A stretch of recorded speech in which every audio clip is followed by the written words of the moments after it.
بسم الله الرحمن الرحيم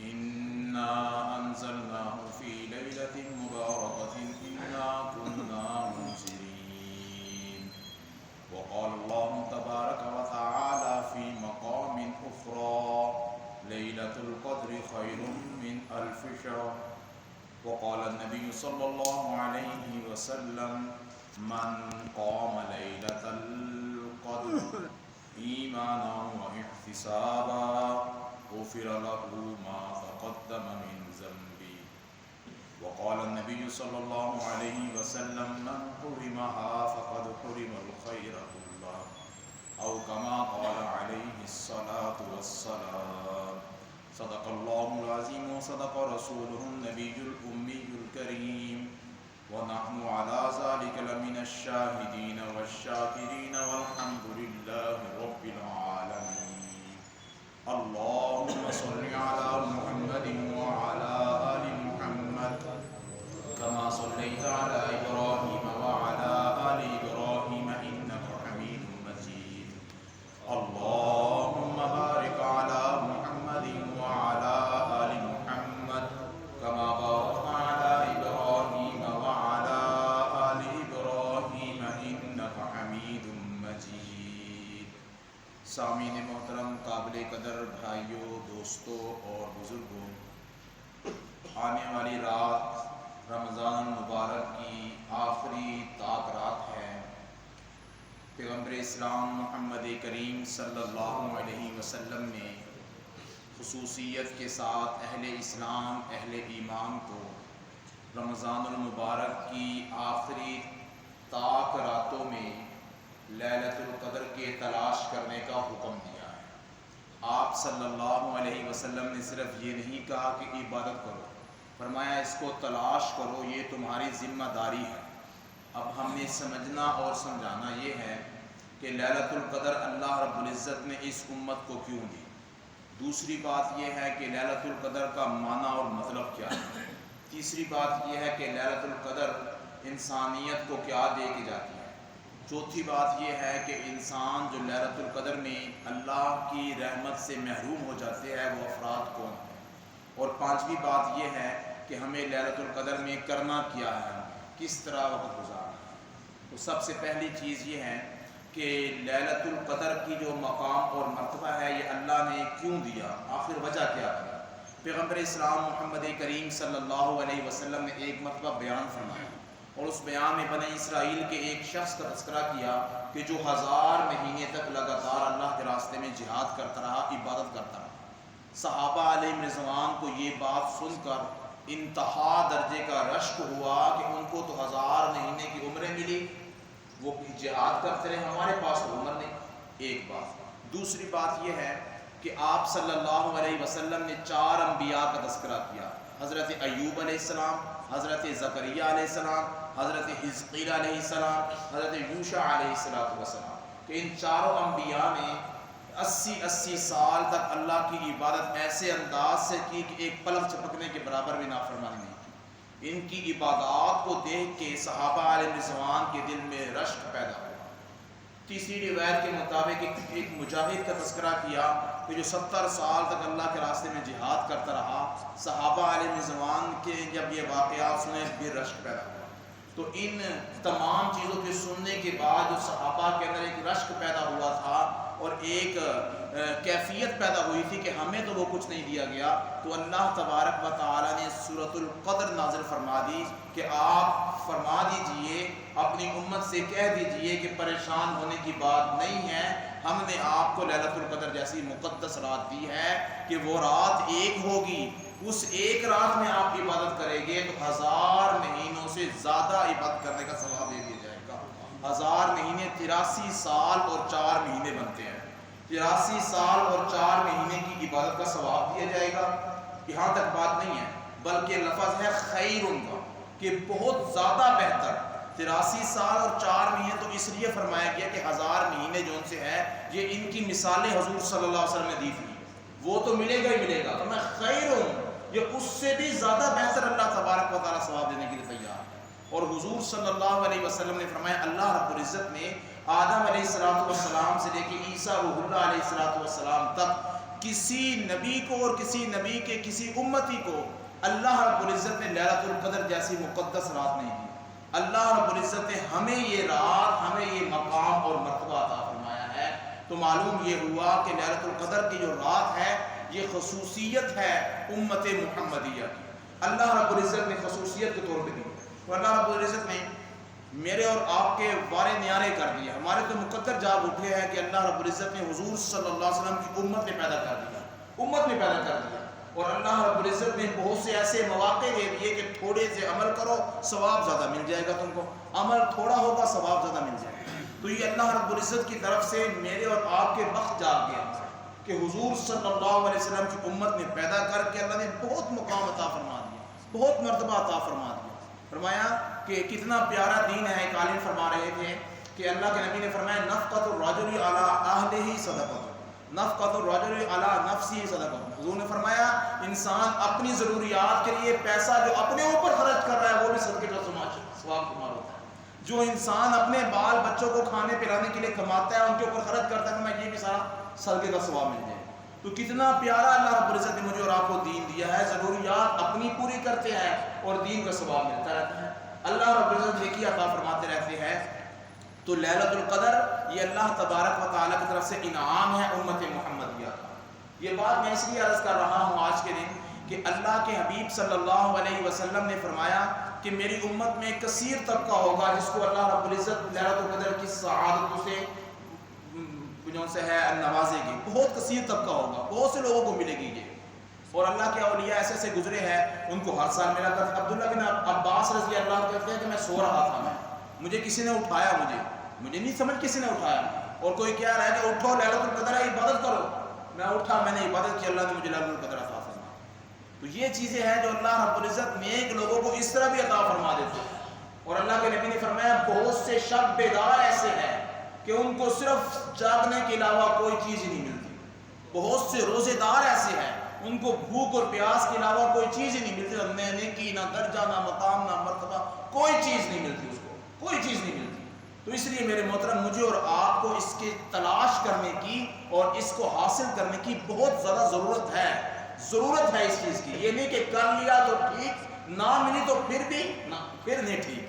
اللہ کے نبی نے فرمایا من حرمها فقد حرم الخیر کلہ، کہ جو اس رات سے محروم کر دیا گیا وہ گویا کہ ساری خیروں سے، ساری بھلائیوں سے، ساری اچھائیوں سے، ساری صفات سے محروم ہو گیا. وہ تو اس سے جو محروم ہو گیا، کیونکہ یہ خصوصیت امت محمدیہ ہے. امت محمدیہ میں اللہ نے ہمیں پیدا کیا تو اس کو حاصل کرنا ہے، ہم نے کوشش کرنی ہے. تحروا لیلۃ القدر، اور میں تلاش کرو اس کو، لیلۃ القدر کو تلاش کرو. تلاش انسان کس کو کرتا ہے؟ جو چیز انسان کی گم ہو جاتی ہے، جس چیز کا حاصل کرنا انسان کے لیے ضروری ہوتا ہے، اس چیز کو انسان تلاش کرتا ہے. اللہ کے نبی نے فرمایا تلاش کرو اس کے لیے، اپنی ایڑی چوٹی کا زور لگا دو اس کے لیے، تلاش کرو اس کو. تو اللہ کے اولیاء ایسے گزرے ہیں، انہوں نے تلاش کی انہوں نے، اور اللہ تبارک و تعالیٰ عطا فرمائی. بڑے بڑے اولیاء ہیں، کسی کو 10 دفعہ، کسی کو 20 دفعہ، کسی کو 30 دفعہ، کسی کو 40 دفعہ، کسی کو 50 دفعہ. ایک بہت بڑے اللہ والے بزرگ گزرے ہیں، خواجہ خان محمد صاحب کے بزرگوں میں سے اوپر ہے خواجہ ابو الحسن خرقانی عراقی رحمہ اللہ تعالیٰ. وہ خود اپنے بارے میں کہتے ہیں جب سے میں بالغ ہوا ہوں اور اب میری 70 سال سے زائد عمر ہے، ایک سال بھی ایسا میری زندگی کا نہیں گزرا کہ میری لیلۃ القدر قضا ہو گئی. ایک سال بھی میری زندگی کا ایسا نہیں گزرا کہ میری لیلۃ القدر قضا ہو گئی، اور اللہ نے ہر سال مجھ کو عطا فرمائی ہے. اور جو بات میں ان کی آج بتانے لگا خواجہ ابو الحسن خرقانی رحمۃ اللہ علیہ کی، وہ فرماتے ہیں جب بھی میں نے دیکھا کہ پہلا روزہ اتوار کو یا پہلا روزہ بدھ کو تھا تو مجھے لیلۃ القدر ملی ہے 29ویں شب. جس طرح آج جو ہم رمضان گزارے ہیں 14 اپریل کا پہلا روزہ تھا، یہ بدھ والے دن تھا، میں کہ مجھے 29 رات کو لیلۃ القدر ملی ہے.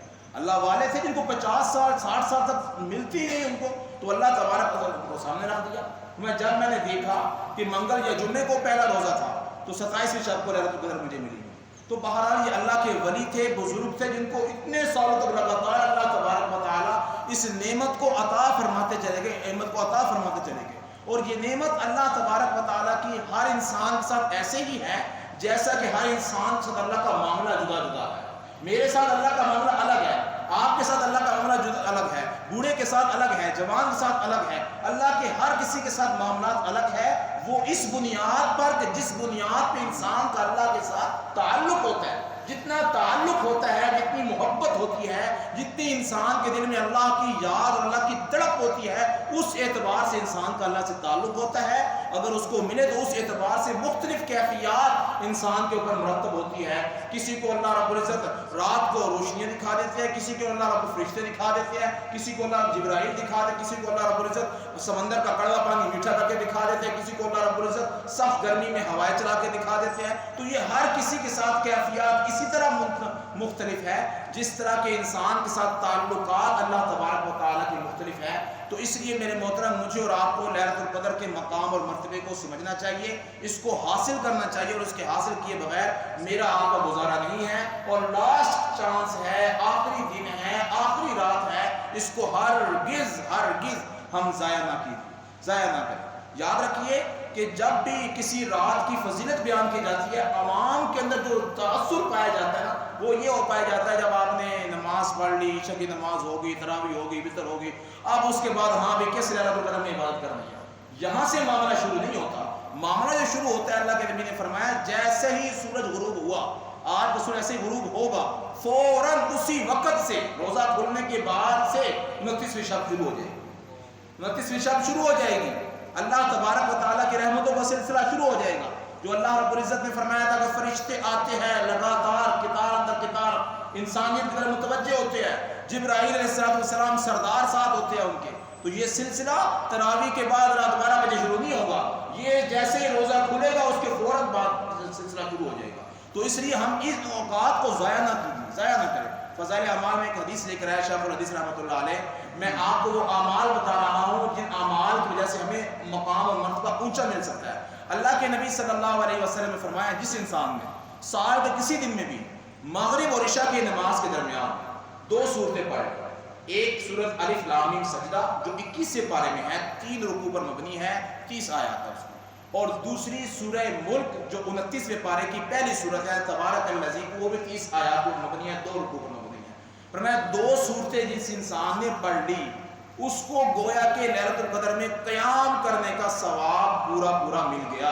یہ اللہ کے نبی فرما رہے ہیں سال کسی دن بھی اس نے کر لی، اس کو یہ ثواب مل گیا۔ تو اگر ہم لیلۃ القدر کی رات میں کریں گے تو پھر تو مقامات اور بھی بڑھ جائے گا، اس کا اور بھی بڑھ جائے گا۔ یہ حدیث مبارکہ ہے جو شیخ الحدیث رحمۃ اللہ علیہ نے فضائل اعمال میں ذکر کیا ہے۔ تو اس لیے میں اور آپ ایک تو یہ تہیہ کریں کہ ہم نے مغرب کے بعد سے وقت ضائع نہیں کرنا، یہ وقت بڑا اعلیٰ ہے، بہت قیمتی ہے کہ فرشتے آئے ہوئے ہیں مسافہ لینے کے لیے۔ یہ نہیں کہ رات کے 12 بجے آپ سے مسافہ لیں گے، رات کے 12 بجے تجلیات کا ظہور ہوگا، یہ روزہ کھلنے کے بعد شروع ہو جائے گا، معاملہ شروع ہو جائے گا، فرشتے اتر آئے گا۔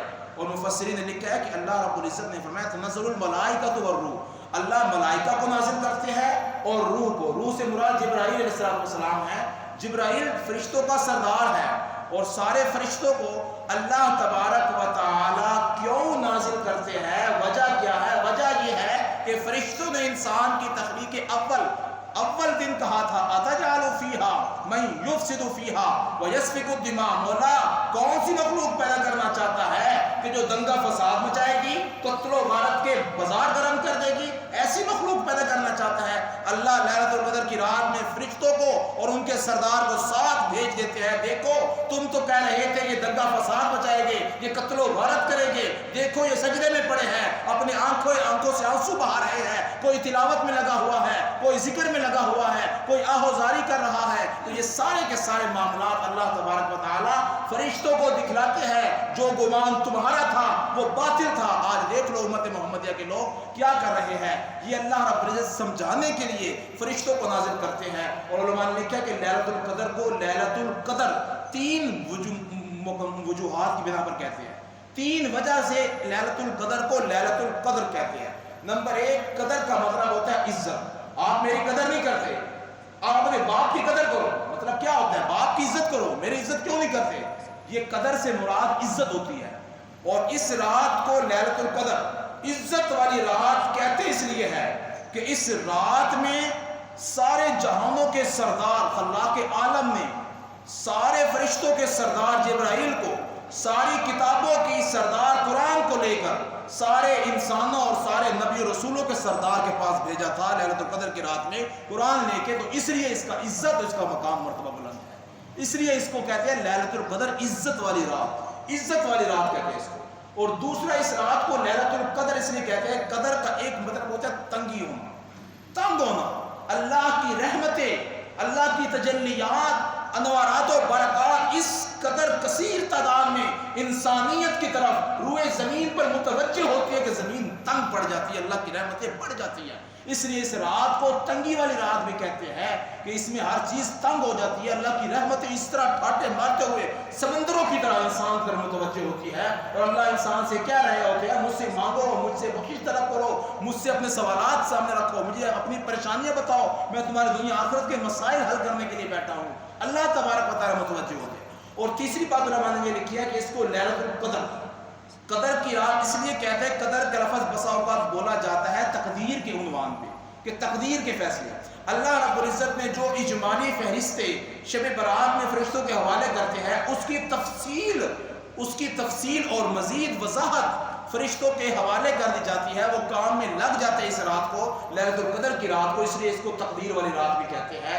تو تینوں اعتبار سے اس کو کہہ سکتے ہیں، عزت والی رات بھی ہے، تنگی والی رات بھی ہے، تقدیر کے فیصلے کرنے والی رات بھی ہے. یہ اللہ رب العزت نے فرمایا انا انزلناہ فی لیلۃ مبارکہ، یہ برکتوں والی رات ہے جو ہم نے تم کو عطا فرمائی ہے. اللہ تبارک و تعالیٰ کی طرف سے اس عطا کو انسان کو ضائع نہیں کرنا چاہیے، اس کی قدر کرنی چاہیے. اور اس کے کسی مقام اور کسی لمحے کو انسان جو ضائع کرے گا، اللہ تبارک و تعالیٰ کا اعلان ہے، فرمایا کہ فرشتوں سے کہتے ہیں کہ جاؤ زمین پہ جاؤ اور ہر انسان کی دعا پہ آمین کہو، ہر انسان کی دعا پہ آمین کہو، اس سے مصافحہ کرو، اس کے اپنا قرب اس سے ظاہر کرو. لیکن وہ شخص جو لیانی کام میں لگا ہوا ہے، لیانی کام میں لگا ہوا ہے، مغرب کے بعد موبائل فون میں کچھ پتہ ہی نہیں ہے کیا مقام حاصل کر رہا ہو، لیانی کام میں لگا ہوا ہے، جو شراب یا جوئے میں لگا ہوا ہے، جو فضول کام میں لگا ہوا ہے، فرمایا ایسے شخص کی بخشش نہیں ہے.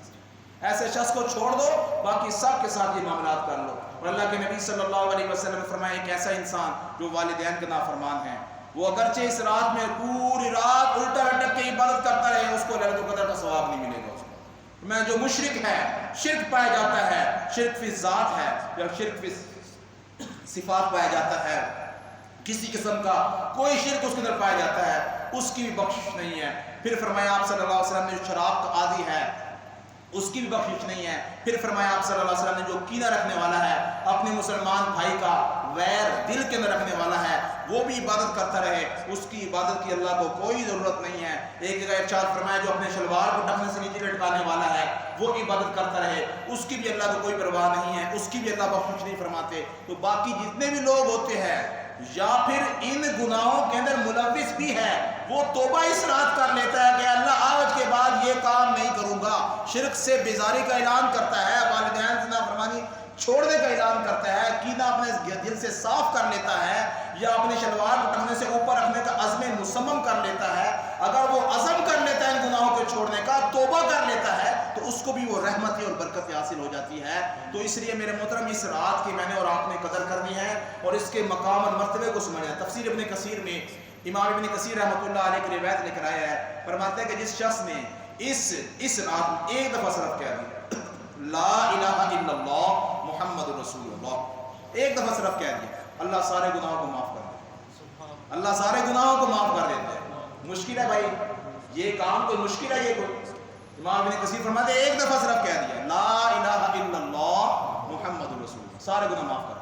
پھر فرمایا دوسری دفعہ انسان کہتا ہے لا الہ الا اللہ محمد رسول اللہ، تو امام ابن کثیر فرماتے ہیں اللہ تبارک و تعالیٰ کہتے ہیں تجھے جہنم سے چھٹکارا مل گیا، جہنم سے تو پاک اور صاف ہے، چھوڑ دیا گیا.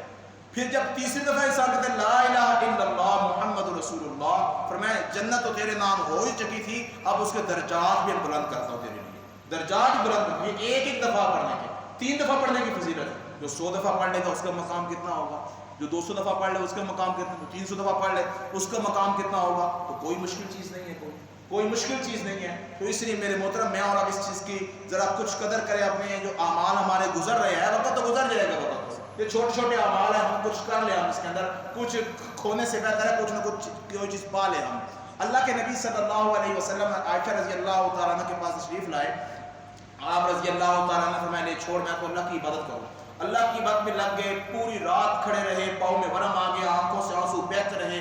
جب آپ نے نماز ختم کی، میں کہ یا رسول اللہ آپ تو بخشے بخشایا ہے، کیوں روتے ہیں اتنا، کیوں اتنی بات کرتے ہیں؟ میں کیوں نہ کرتا ایسا؟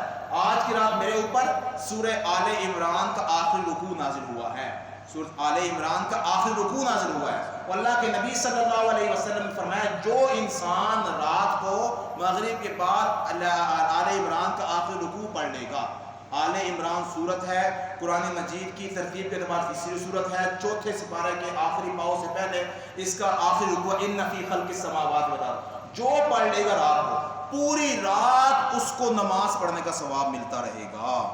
یہ اللہ کے نبی صلی اللہ علیہ وسلم فرما گئے، پوری رات، یہ عام ہر دن کی بات ہے، پوری رات اس کو ملتا رہے گا ثواب، پوری رات۔ تو جو انسان لیلۃ القدر کی مقدس رات پڑھ لے گا، اس کو ساری رات اگر نماز پڑھنے کا ثواب مل گا، اس کو لیلۃ القدر بھی مل گئی، اس کو وہ مقام اور مرتبے مل گئے اس کو۔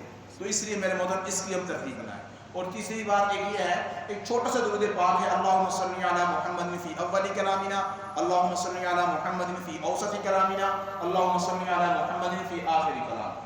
چھوٹا سا درود پاک ہے، باہر بھی ترانے میں لکھا ہوا ہے، انسان 3 دفعہ صبح پڑھ لے، 3 دفعہ شام پڑھ لے، کسی بھی دن سال کے، اس کو پورا دن اور پوری رات درود پاک پڑھنے کا ثواب ملتا رہے گا، ہر وقت درود ہی پڑھتا جا رہا ہے وہ بندہ۔ تو اگر ہم یہ 3 دفعہ پڑھ لیں گے مغرب کے بعد، تو لیلۃ القدر کی جتنی رات کا وقت گزرے گا ہمیں ہر وقت درود پڑھنے کا ثواب مل رہا ہوگا۔ تو چھوٹے چھوٹے اعمال ہیں، درود پڑھنے کا ثواب مل ہی جا رہا ہے، نماز پڑھنے کا ثواب مل ہی جا رہا ہے، قیام کرنے کا لیلۃ القدر میں ثواب مل ہی جا رہا ہے۔ یہ چھوٹے چھوٹے اعمال ہیں، سورہ سجدہ پڑھ لی، سورہ ملک پڑھ لی، سورہ آل عمران کا آخری رکوع پڑھ لیا، درود پاک پڑھ لیا، کلمہ پڑھ لیا، تو یہ چھوٹی چھوٹی چیزیں ہیں، ان سے انسان کا مقام اور مرتبہ اللہ رب العزت کے ہاں اور بلند سے بلند ہو جاتا ہے۔ اور فرمایا آپ صلی اللہ علیہ وسلم کی رات کی کچھ سنتیں، رات کی کچھ سنتیں تھی آپ صلی اللہ علیہ وسلم کی، رات کس طرح گزارا کرتے تھے؟ 4 کام کیا کرتے تھے۔ کتنے کام بھائی؟ 4 کام حضور صلی اللہ علیہ وسلم کی رات کے سنت ہے۔ علماء مفسرین اور محققین نے لکھا کہ کوئی خاص حکم صرف اسی لیلۃ القدر میں کرنا اور کہیں نہیں کرنا، یہ کسی جگہ موجود نہیں ہے، روایات میں یہ کسی جگہ موجود نہیں ہے، لیکن فرمایا 4 عمل عام ترتیب کے اعتبار سے تھے آپ صلی اللہ علیہ وسلم کے، کہ ہر رات 4 کام کیا کرتے تھے۔ اور وہی سنت اعمال اگر ہم لیلۃ القدر میں کر لیں گے تو اس سنت کا ثواب بھی مل جائے گا، مقام مرتبہ بھی بلند ہو جائے گا، ثواب بھی زیادہ مل جائے گا۔ وہ 4 عمل کون سے تھے آپ صلی اللہ علیہ وسلم کے، جس میں آپ صلی اللہ علیہ وسلم کی رات گزرا کرتے؟ رات بھائی چھوٹی سی ہے، اتنی زیادہ بڑی نہیں ہے، اتنی زیادہ بڑی نہیں ہے، چھوٹی سی رات ہے، انسان کوشش کر کے اس رات کی کچھ قدر کر لے، 4 عمل کرے، آدھا گھنٹہ 1 گھنٹہ، تو 4 گھنٹے کی رات ختم ہو جائے گی۔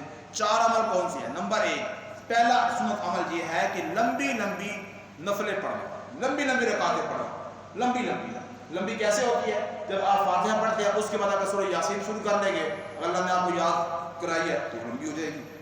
سورہ ملک پڑھتے ہیں، سورہ مزمل پڑھتے ہیں، کوئی صورت پڑھتے ہیں، اگر آپ کو نہیں آتی کوئی لمبی صورت، صرف سورۃ اخلاص ہی آتی ہے، اسی کو آپ پڑھتے جائیں، آپ 11 دفعہ پڑھ لیں، 21 دفعہ پڑھ لیں، 50 دفعہ پڑھ لیں، 100 دفعہ پڑھ لیں، آپ رکعت آپ کی لمبی ہو جائے گی۔ پہلا کام یہ ہے کہ لمبی لمبی رکعتیں پڑھنا، تہجد کی، نفل کی لمبی لمبی رکعتیں پڑھنا، لمبی ایک کام تو یہ ہے جو سنت ہے۔ اور دوسرا کام یہ ہے کہ لمبی لمبی دعائیں مانگنا، اللہ رب العزت کے سامنے ہاتھ پھیلا کے لمبی لمبی دعائیں مانگنا۔ اور یہ دعا کوئی اجتماعیت والی چیز نہیں ہے، دعا ہے انفرادی طور پہ اللہ کا اپنے بندے کے ساتھ تعلق، اس تعلق کی بنیاد پہ اللہ سے مانگنا۔ اور جن کو اللہ سے تعلق ہوتا ہے ان کو مانگنے میں مزہ آتا ہے، مانگنے میں مزہ آتا ہے۔ اور اللہ تبارک و تعالیٰ کا اعلان کیا ہے؟ من لم یسأل اللہ یغضب علیہ، جو سوال نہیں نہ کرتا مجھ سے مانگتا نہیں ہے، میں اس سے غصے ہوں، میں میرا غضب اس کے اوپر ہے۔ یہ نہیں کہ اللہ نے آپ کو کار کوٹھی بنگلہ اعلیٰ سے اعلیٰ عہدہ دے دیا، اعلیٰ سے اعلیٰ چیز آپ کو دے دی، آپ ساموں کیڑی ضرورت ہے مانگنے کی؟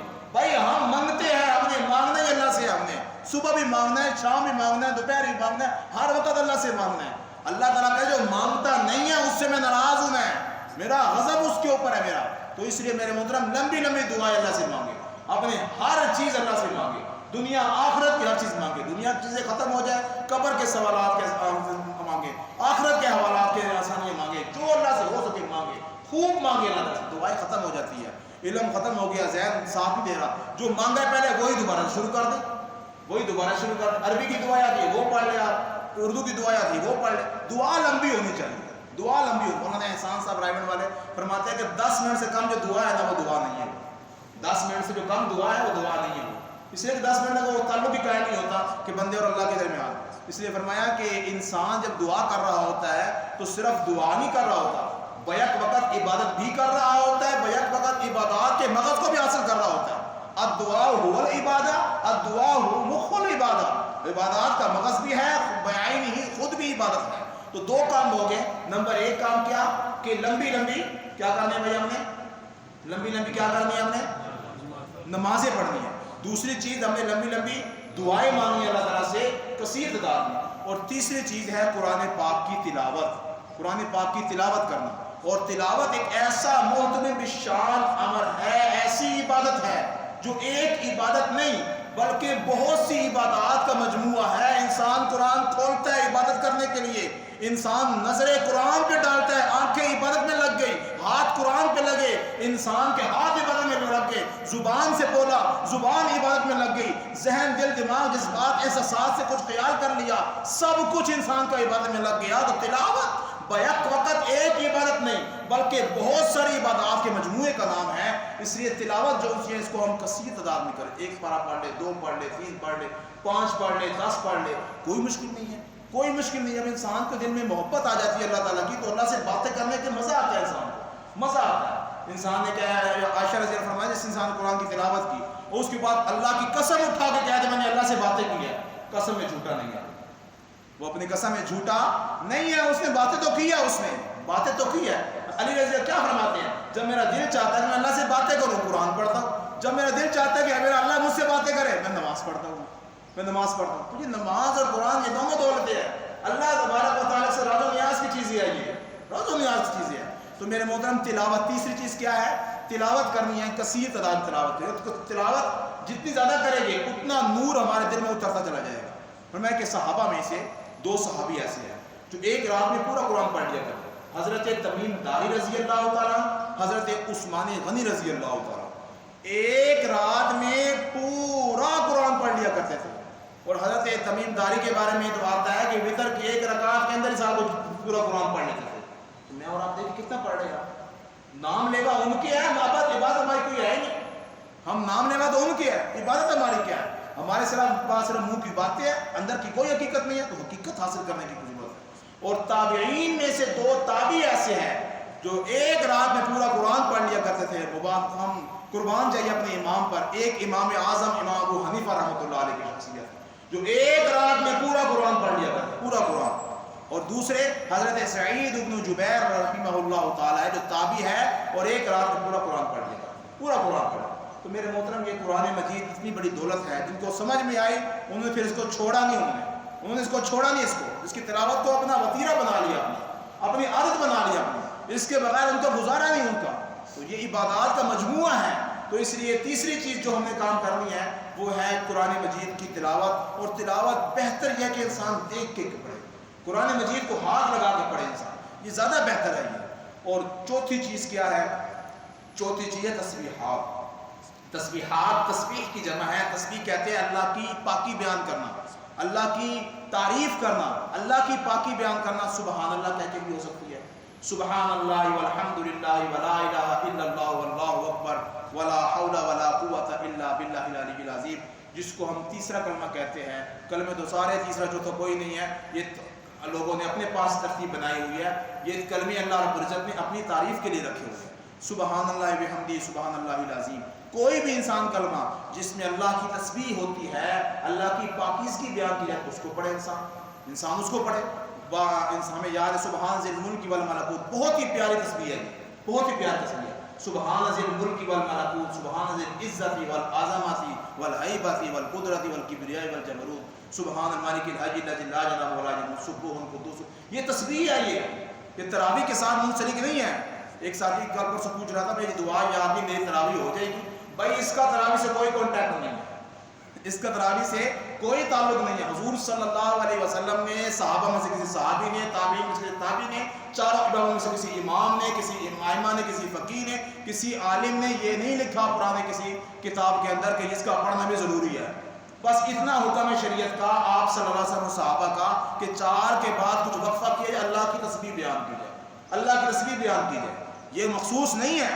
تیسرا کلمہ جو پڑھ لیتا ہے وہ بھی ٹھیک ہے, سبحان اللہ بحمدہ سبحان اللہ العظیم پڑھ لیتا ہے وہ بھی ٹھیک ہے, یہ مخصوص نہیں ہے، نہ کوئی حکم ہے تو قرآن و حدیث کا، نہ کوئی حدیث ایسی موجود ہے. یہ تو لوگوں نے کہا کہ اچھی تعریف ہے، چلو اس کو تراویح میں پڑھ لیں، اور اس کو نام تسبیح تراویح اس کا نام نہیں ہے، اس کا تسبیح تراویح اس کا نام نہیں ہے. یہ اللہ کی تسبیح ہے، پاکیزہ الفاظ ہے جو حضرت ابراہیم علیہ السلام کو فرشتے کے ذریعے سنائے گئے تھے. فرشتوں نے آگے اعتراض کیا تھا کہ اللہ تم نے خلیل بنا لیا اپنا ابراہیم کو، ہم میں سے کسی کو خلیل نہیں بنایا، جب خلیفہ بنایا تھا آدم کو بنا لیا، خلیل بنایا تو ابراہیم کو بنا لیا. اللہ نے فرمایا جاؤ جا کے امتحان لے لو. ابراہیم علیہ السلام کے پاس آیا فرشتہ، اور اس وقت اس نے ایک جگہ پہ دیکھا کہ ابراہیم علیہ السلام بکرے چلا رہے تھے، اور اس نے ایک ٹیلے پہ کھڑے ہو کر یہ دعا پڑھی تسبیح، سبحان ذی الملک والملکوت، سبحان ذی العزت والعظمت والہیبت والقدرت والکبریاء. یہ اس وقت کی تسبیح ہے، یہ اس پڑھی تو حضرت ابراہیم علیہ السلام کے دل میں اللہ کی محبت تھی. اللہ کی تسبیح سنی، اس کے اور قریب ہو بھائی ایک دفعہ اور سنا دو اللہ کی تعریف، ایک دفعہ اور سنا دو. اس نے کیسے سنا دو؟ بکریاں دو آدھی، پھر سنا دو آدھی بکری دے دی. جب واپس جانے لگا ایک دفعہ اور سنا. یہ اللہ کی محبت کی باتیں ہیں، یہ مجھے آپ کو سمجھ نہیں آتی. کیوں؟ ہمارے دل میں وہ لذت چاشنی ابھی تک لگی نہیں ہمیں، نہ ذکر کی محبت، نہ ہمیں قرآن کی تلاوت کی محبت، نہ ہمیں نماز کی، کوئی ہمیں اندر آگ لگی نہیں ہمارے اندر، وہ لذت آئی نہیں. تو ہمیں ایک دفعہ اور سنا دو. انہوں نے کہا دوسری آدھی بکرے بھی دے، دوسری آدھی بکرے دے دی. پھر جانے لگا وہ فرشتہ انسان کی شکل میں آیا تھا. ابراہیم علیہ السلام کہ بھائی ایک دفعہ اور اللہ کی تعریف کر دو، اللہ کی تسبیح ایک دفعہ اور بیان کر دو. اس نے کہا تیرے پاس جو کل مال تھا وہ تو دے دیا، اب دینے کے لیے کیا ہے؟ نے کہا بھائی تو نے ان بکریوں کو سنبھالنے کے لیے کسی نوکر غلام کی ضرورت بھی پڑے گی نا. ایک دفعہ میرے رب کی تعریف کر دے، میں ناری زندگی نوکری کرنے کے لیے تیار ہوں. فرشتے کو پتہ لگ گیا، فوراً وہاں سے غائب ہو گیا. اللہ کی بارگاہ میں اللہ یہی لائق ہے اس کے کہ ان کو خلیل بنایا جائے. آپ نے اپنا خلیل جس بندے کو بنایا ہے نا، یہ تو اپنی جان تک قربان کی.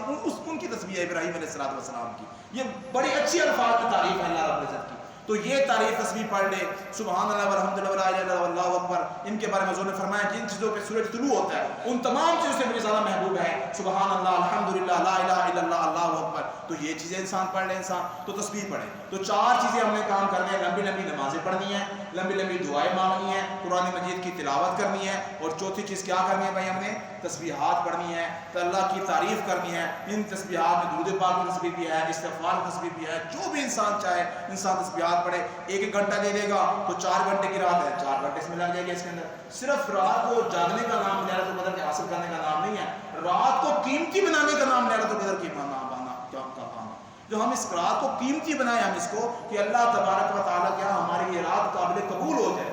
اور امام ابو حنیفہ رحمۃ اللہ علیہ فرماتے ہیں یہ رات ایک نہیں ہے، یہ 2 راتیں ہیں.